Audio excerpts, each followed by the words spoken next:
Halo Sobat Sains Farmasi, pada video kali ini kita lanjutkan lagi bahasan farmakologi kita ya Sobat Sains. Jadi pada video kali ini kita akan membahas tentang sinyalasi dan mekanisme kerja obat. Jadi bagi kamu yang belum nonton video yang sebelumnya, disarankan untuk nonton dulu video yang sebelumnya agar bisa mengikuti materi dari topik kita kali ini. Yang pertama kita akan membahas terkait dengan klasifikasi reseptor itu sendiri berdasarkan mekanisme kerjanya. Jadi di sini dibagi menjadi 4 bagian ya Sobat Sains. Yang pertama adalah kanal ion, berikutnya itu enzim ya. Berikutnya itu terkait dengan G protein koreseptor dan yang keempat terkait dengan intraselular. Yang pertama kita akan membahas terkait dengan kanal ion terlebih dahulu. Di mana reseptor ini ya dikenal dengan kanal ion yang bersifat ataupun dikategorikan sebagai reseptor ionotropik karena dia secara tidak langsung ataupun dikenal sebagai kanal ion teraktivasi oleh ligan. Jadi ligannya di sini ya guys ya, di sini. Berikutnya kanal ion ini berperan sebagai pengikat ligan spesifik sekaligus kanal untuk keluar masuknya ion tadi. Ini ionnya, nah, dia beraktivitas untuk keluar masuknya daripada si ion tersebut. Berikutnya, ligan tadi menghantarkan molekul sinyal seperti halnya neurotransmitter, ada asetilkolin dan ada epinefrin dilepaskan ke presinap yang berkaitan dengan reseptor pasca sinapnya tadi. Jadi setiap ion yang masuk tadi dia akan memberikan respons pada bagian seluler tentunya. Dan ikatan tersebut akan menyebabkan perubahan pada struktur reseptor dan akan mengakibatkan respons secara seluler, dan respon itu kaitannya kepada aktivitas farmakodinamika tentunya. Oke. Berikutnya, kajian yang kedua terkait dengan enzim sebagai target aksi obat, di mana enzim tadi merupakan suatu protein yang berfungsi sebagai katalis. Katalis sudah tahu sebelumnya Sobat Sains, dia tidak ikut bereaksi tapi dia mempercepat reaksi itu sendiri. Jadi dia mengkatalis setiap proses-proses kimia ataupun biokimia di dalam tubuh. Jadi aksi obat tadi pada enzim tadi diperantarai oleh diantaranya 2 mekanisme kerja obat. Jadi yang pertama dengan mempengaruhi daripada substrat analog yang beraksi terhadap inhibitor kompetitif, dan yang kedua molekul obat sebagai substrat yang palsu ataupun false substrat, sehingga molekul obat akan mengalami transformasi kimia dan akhirnya akan membentuk produk abnormal daripada jalur metabolik itu akan dirubah.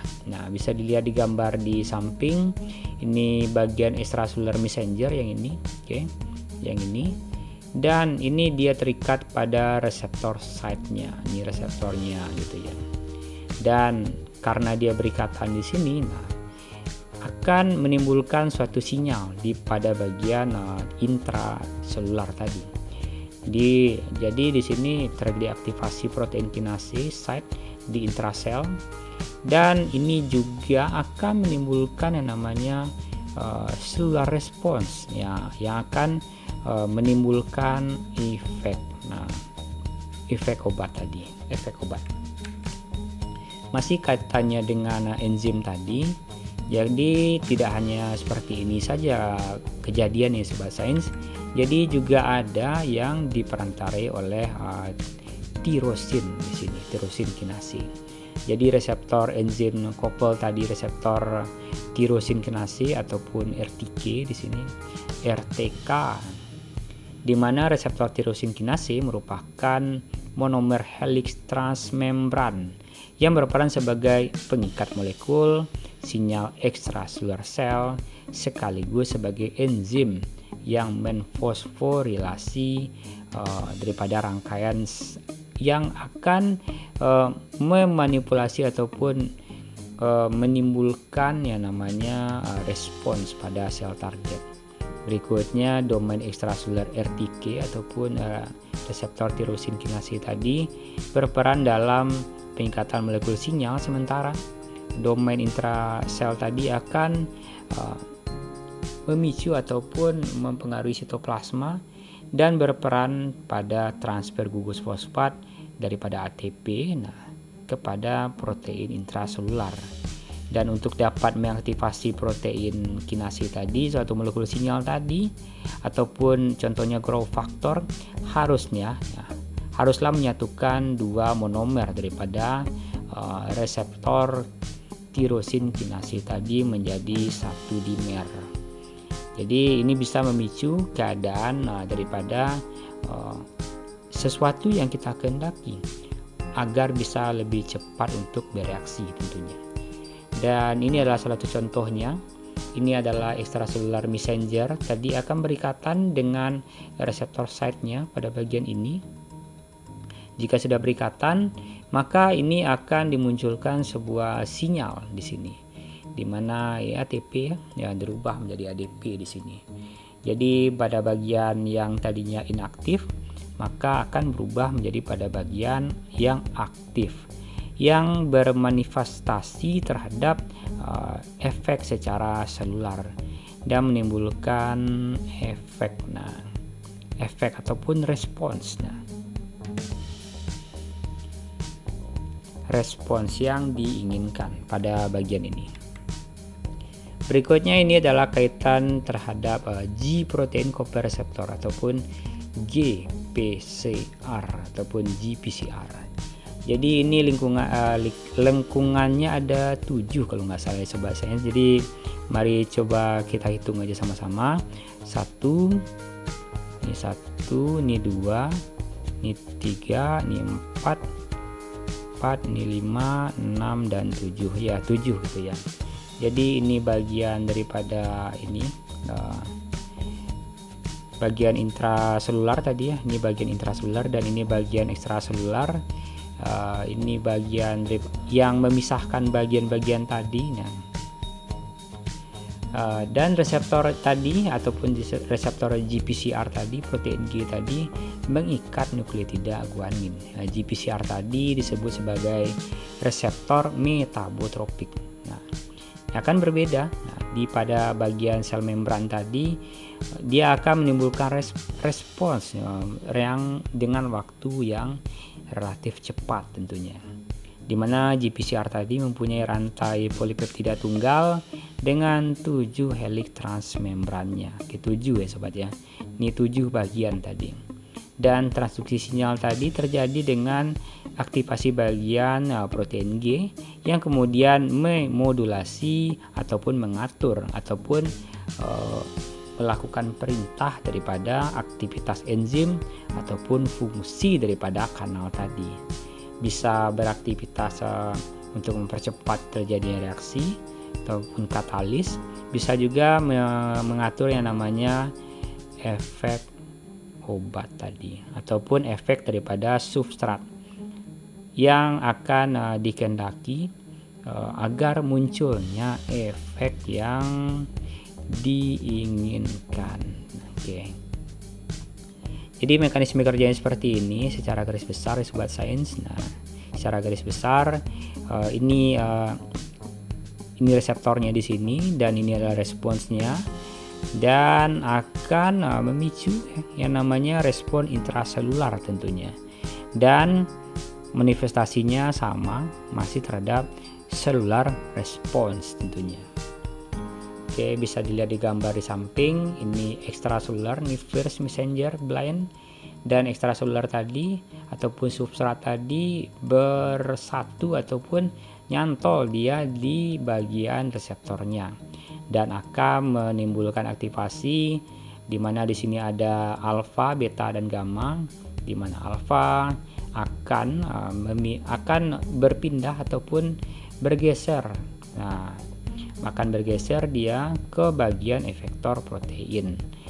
Jadi G protein tadi dia akan memicu aktivitas protein dan efektor protein tadi memproduksi ataupun memicu terjadinya ataupun memicu terbentuknya second messenger daripada bagian intraseluler tadi, dan second messenger tadi akan mengaktifasi protein kinase dan terjadi aktivasi daripada protein kinase yang kita bahas pada bagian video yang sebelumnya ya sobat ya, seperti ini. Dan ini terjadi multiple step, dan berikutnya akan tercipta suatu kondisi aktivasi desain protein tadi. Nah, seperti ini, dan aktivasi tadi mendesain daripada protein blind about the response, dan akhirnya akan memicu terjadinya efek obat ya. Efek obat yang diinginkan ataupun indikasi tentunya. Yang terakhir adalah bagian terkait dengan intracellular response. Nah, jadi bagian intracellular response tadi itu langsung ke inti sel tadi ya sobat sains. Jadi langsung ke bagian DNA. Nah, DNA daripada inti sel tadi. Jadi pada bagian ini obat-obatan tadi reseptornya yang dipengaruhi oleh transkripsi gen. Dan kalau kebanyakannya sih antibiotik gitu ya, ataupun obat-obat yang bersifat anti cancer. Nah, antibiotik ataupun anti cancer tentunya. Berikutnya reseptor ini akan terhubung ke transkripsi gen yang disebut juga dengan reseptor nuklear. Walaupun beberapa ada yang pada bagian tertentu dan kemudian akan bermigrasi pada nukleus tadi dan berikatan pada ligan. Nah, contohnya reseptor glukokortikoid.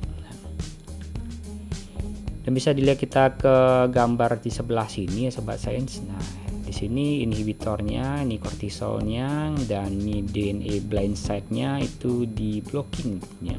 Jadi proses transkripsinya, nah ini akan dirubah gitu ya. Ini akan dimodulasi ataupun diatur oleh obat-obatan yang beraktivitas pada intracellular response tadi.